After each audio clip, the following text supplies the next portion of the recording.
Hello everybody and welcome back to the Living Countryside. Mark Phelan with you here, and as you can see I've moved inside. The rain in Ireland over the last number of weeks has been unbelievable.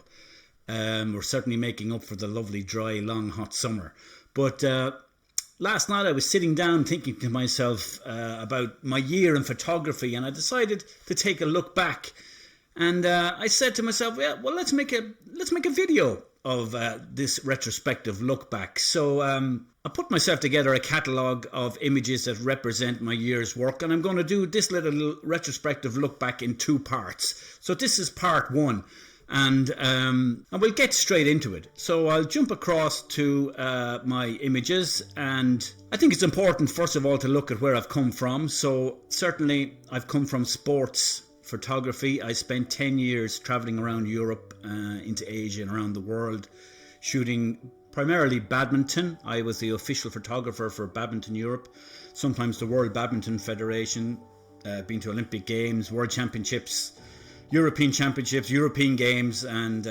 spent my time shooting the sport that I love, which was really cool for me at the time.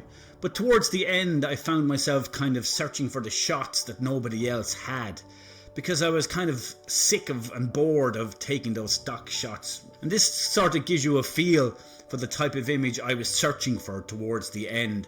This is a player who had to win this match to qualify for the Olympics. He clearly won it. That's his dad behind him, who was the coach. But I kind of knew this player pretty well, and I had a feeling he was going to turn to me to celebrate, which he did. You can see there's other photographers behind his father. They were expecting him to turn to him, but it didn't happen. And these were the type of shots I was searching out that were kind of few and far between. And similar, this was a podium celebration for European Championships, and the medals had got mixed up, but it's just a candid little photo showing a light-hearted moment between some of these athletes. Again, the type of shot I was looking for outside of the norm. And then this one is Lin Dan. This is the greatest badminton player that ever walked on the planet, and this was just ahead of the World Championship final, where he was going to play a new up-and-coming young gun called Victor Axelsen, who has since gone on to great things, won Olympic gold. All the photographers were already over at the court, but I kind of snuck over behind the TV camera guy, where we weren't really supposed to go, but I just felt like I wanted something different. And I got this photograph of Lin Dan just taking some time, just contemplating before that big World Championship final. So that's where I've come from, and by the end I had fallen out of love with it.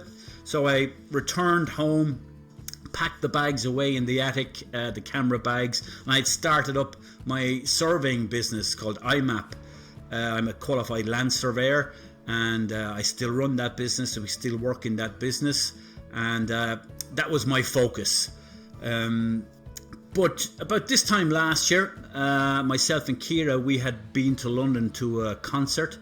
While we were there, we went to the Natural History Museum. I always wanted to go there, and just by chance the Wildlife Photographer of the Year was on at the time, and I remember seeing all these images, and I had goosebumps looking at all these images. Kira had to drag me out of the place, but I came away from that exhibition saying to myself, right, that's it.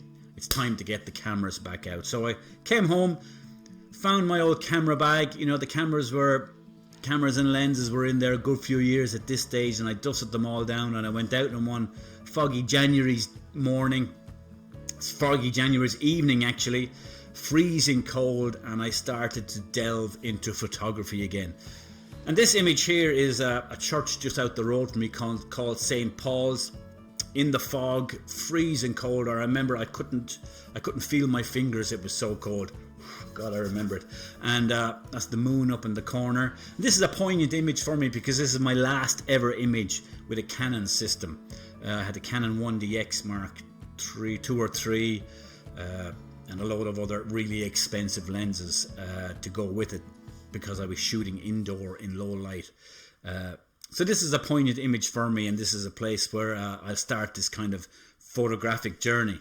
We move on then, and after doing a lot of research and deciding to pack up my Canon camera gear, it needed to be upgraded, and I was looking for a change. So after a lot of research, I ended up buying the OM1 Mark II, and for some crazy reason, I think it was more to the fact when I look back to the Wildlife Photographer of the Year exhibition, there was so many macro shots in there that's what I wanted to do. And this is my first ever shot. I bought the OM1 Mark II in a 90mm macro. I took this macro shot, I stacked it in Helicon focus, I think it's 50 shots, thought it was the bee's knees. But when I look back in it now and I see all this haloing around the edges, misalignment of those seed pods, etc., it's really not that good. But I thought it was great at the time because that was my first ever time. I kept experimenting with macro in January in those cold winter mornings and evenings, and this is just your standard fork.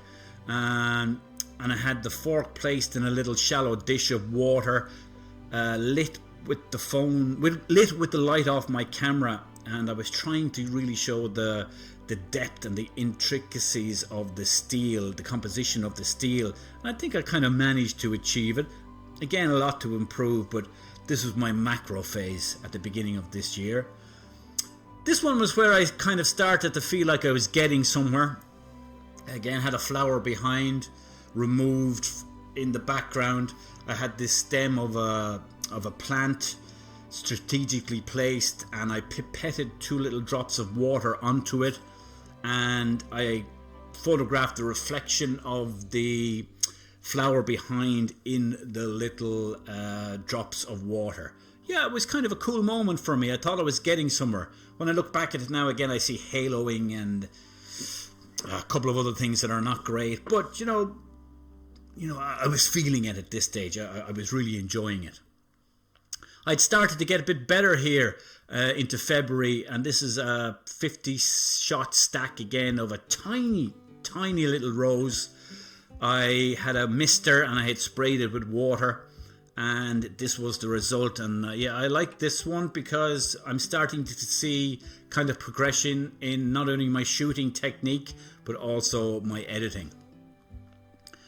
This one still remains one of my favourite photographs of the year, and we're into early March now, and I picked up an old dead leaf in the back garden, and I looked at it and I wondered, would I be able to photograph that? So I had set it up on an old tablet lying flat, and I had it lit again somehow from behind, more than likely with my phone. It was with my phone, and I shot it, and I remember seeing this image for the first time and looking at the road map in the leaf, and I just loved it, and I still love it.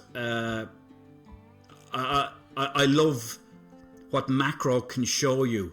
How macro trains the eye to look at the small details. So an important image for me early in the year. We're heading into the end of March now, and this is a blade of grass, and I'd done the first cut of the back garden, and of course the next day a frost came, and I went out and I lay on the ground in the frost, and I took this macro shot of the shard of grass with the crystals all around it. Interesting enough shot, I think, in concept. Not great in reality because, again, I was out there freezing cold, but I see a lot of haloing. But you get the concept. It was more the thinking behind it, and the creative process of what I wanted was starting to kind of get those juices flowing. At that point, though, I was getting kind of sick of the macro, and I wanted to get outside. The days were getting a little bit longer. We're into April now, and I had just purchased my second lens. And I've gone the complete opposite. I've gone from a 90mm macro to the 150 to 600 telephoto zoom. Wildlife was going to be my thing. So I headed off one evening at sunset down to a local fen, and I was looking to capture some wildlife down there.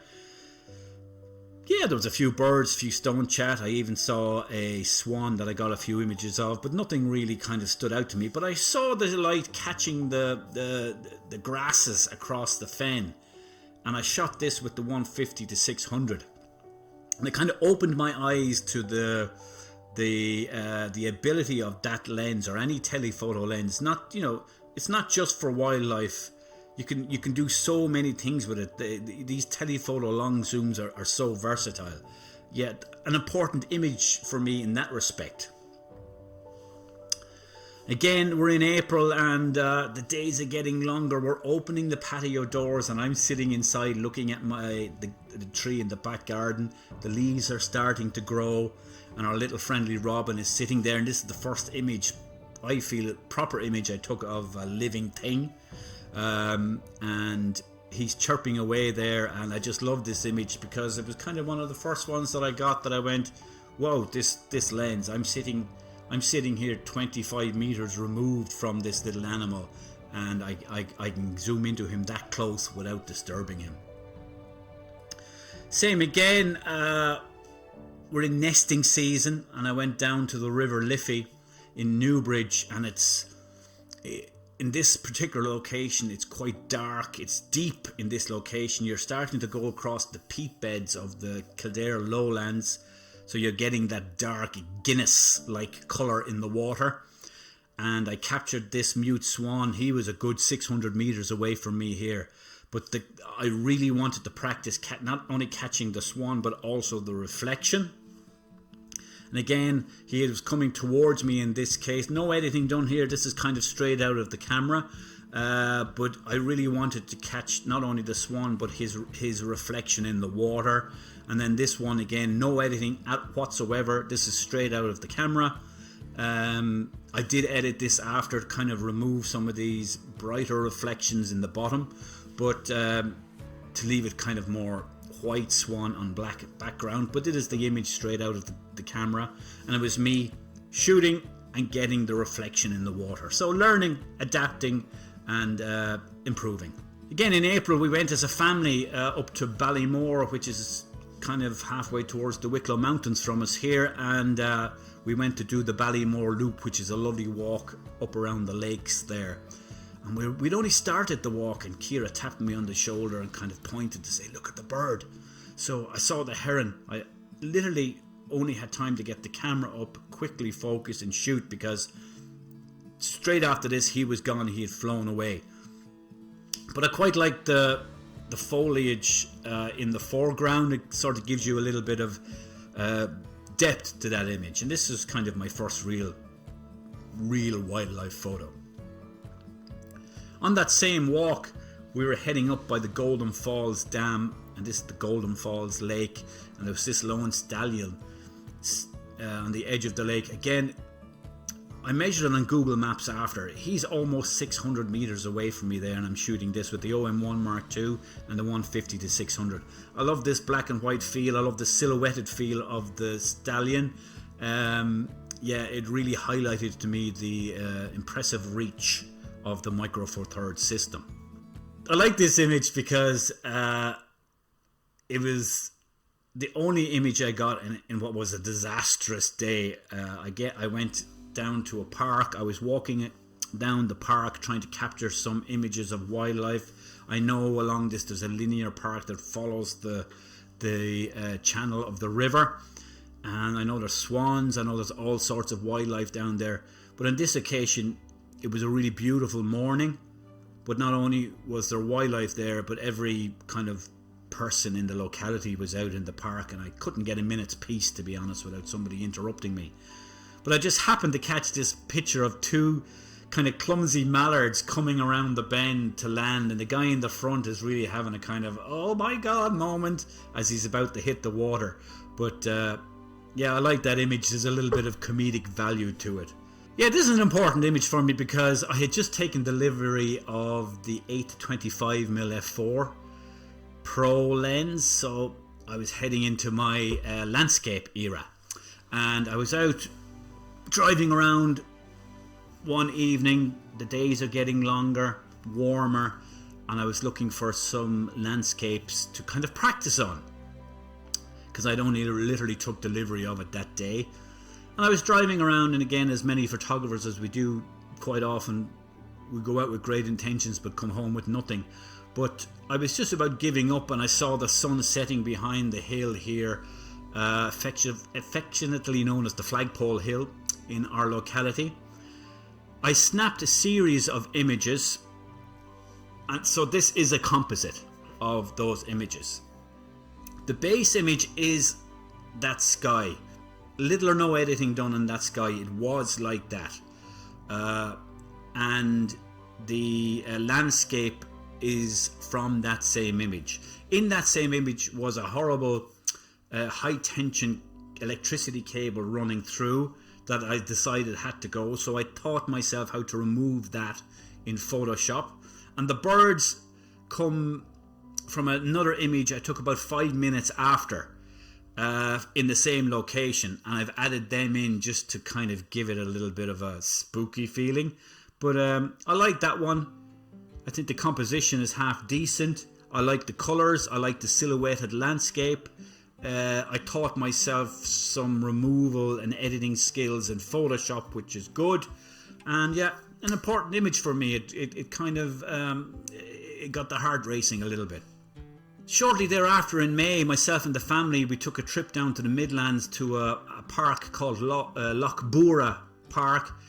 It's a former commercial peatland where they extracted peat for commercial uses, and it's now been converted into a parkland.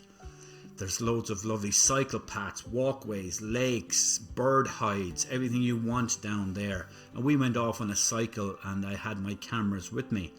But we had finished the cycle, we'd come back and we were just about to leave, and I saw this image, and I'd been watching a few YouTube experts. I follow a lot of what Guido van der Water does, and constantly talking about composition, and I was trying to teach myself composition.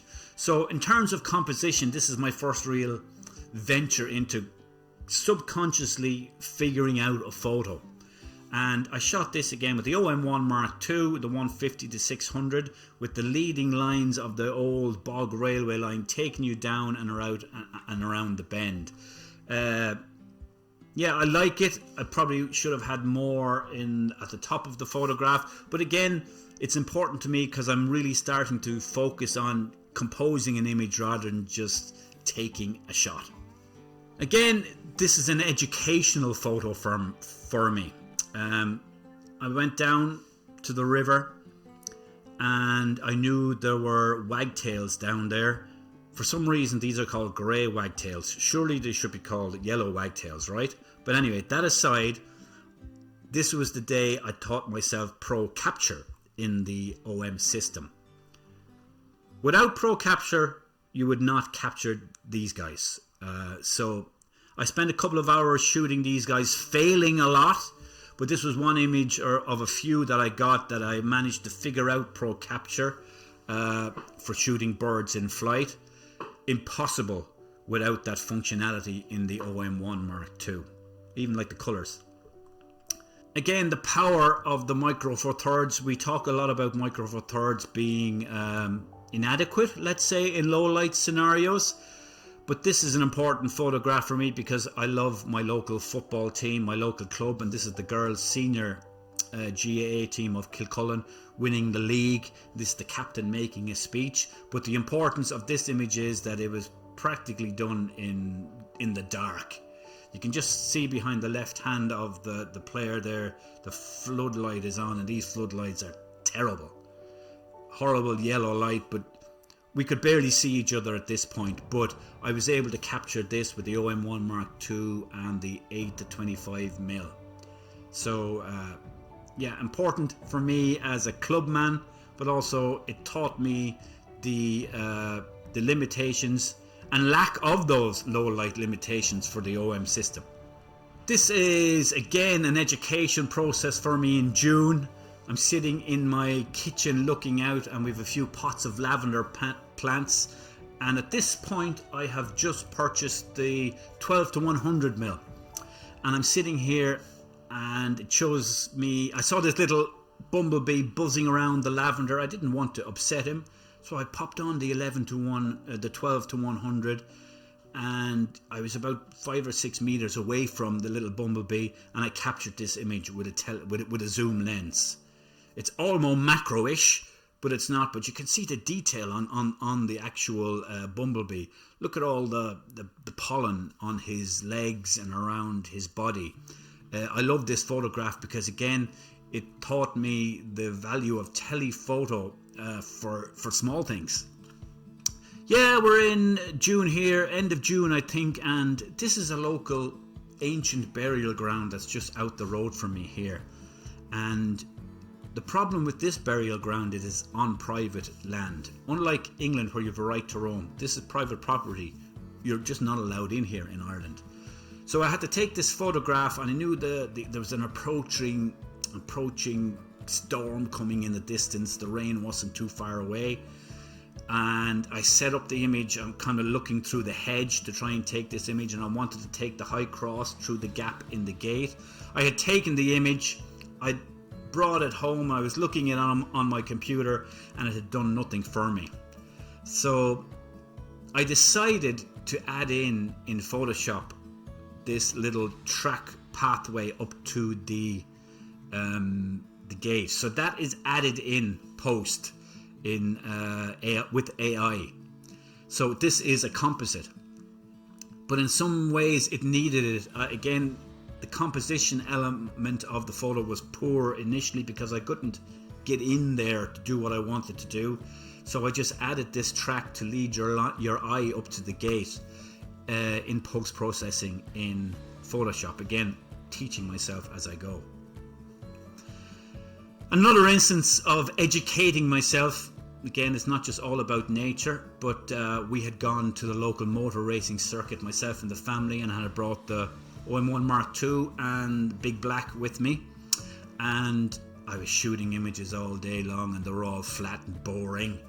And I decided then to try and teach myself the panning technique, where you use a slower shutter speed and move with the motion of the car. So again, I like this one. You can clearly see the motion of the car. It's giving you the feeling of speed. Something else I taught myself this year.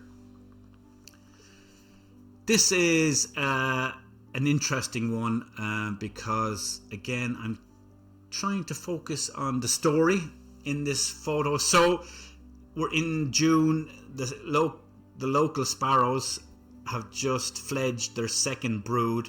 These sparrows live in the apex of my house, and this little fledgling had come down, and we've got some bird feeders out the back. He had pinched this little nut, and he had dropped it on the path, but you can see the inquisitive look in his eye because it's the first time he's probably ever seen one of these nuts, and he's trying to figure it out, and he's trying to figure out how the hell he's going to get that into his belly.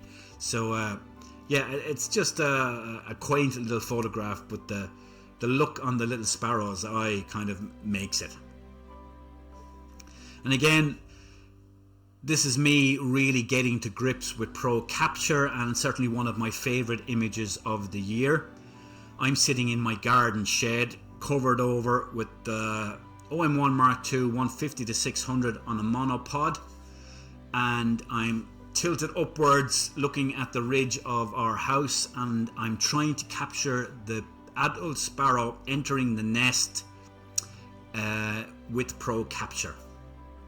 Again, the speed of the wings is almost impossible to capture this type of image without any blur, without any motion blur. But again, Pro Capture in the OM system has helped to deliver this image. And again, I love this image because I'm learning. I can see my techniques developing with especially with Pro Capture. I look forward to doing more Pro Capture in 2026. Yeah, this one is again me developing composition, not just with landscapes, but a story in an image with an animal. And I had been out working, and I brought the camera with me, and I saw these cob horses in a field, and I had taken a few photographs. I didn't like them, but then I captured this one where this horse is giving me side eye, telling me to get the hell out of there. But I feel there's a little story. I can feel if you look at this image, you see the horse talking to you through his mane and his eye looking directly at you. Yeah, I liked that one. Again, another image where I went out to capture everything but got nothing in terms of landscape or wildlife, and I was finished. I had enough, and I was walking home, and I saw these two ladies greet each other from the distance. The lady in the very far distance there, she's 500 or 600 meters away. Very warm day, really hot in July. You can see the heat haze around that lady in the distance. But I just like this image, the gentleman sitting reading his paper, not caring what's going on, and the two ladies, the two friends greeting each other. The only image I got of that day when I went out to shoot wildlife and landscapes. It just shows you in photography we never know what's going to present itself. And then we're into kind of the end of July, and I'm watching a lot of Chris Bateson on YouTube. You know, Chris is a kind of a long exposure expert. Funny guy too. I like watching his videos. And I went to capture this image up at the Blessington Lakes, half an hour from me. I knew there was rain showers approaching. I knew the direction of the wind, and I wanted to capture the approaching shower, which I kind of think I did with this 60-second exposure. My first ever real attempt at long exposure. I don't like the creamy lake. That's what a 60 seconds exposure will do. I wonder, should I have done things better? But again, my first attempt at long exposure, you can certainly see the direction of the wind. You can see the approaching rain shower. As for the lake, I'm not so sure, or even the subject matter with this concrete bridge. But again, it was a learning process for me. And then we're coming to the end of part one, and the final two images here in part one we're taking on holidays in Spain, in Comares. And again, the power of the OM system in low light. This was the day we arrived. There was a festival in the little village. It was dark. It's where all the local musicians came together in little groups, and one would play a song, and then they would move to the others and they'd play a song, and another one on the other side of the square would play a song. And I really had to bump up the ISO. It was extremely high in this image. I'd never done that before. So this was shot with the OM1 Mark II and the 8-25mm f4 Pro. Crazy high ISO up around 6,400 or something like that. Extremely slow shutter speed, but it just shows you what you can achieve in low light with the Micro Four Thirds system. I love the intensity in the musician's eyes in this one, and I think black and white suits it. And again, the final one here in part one.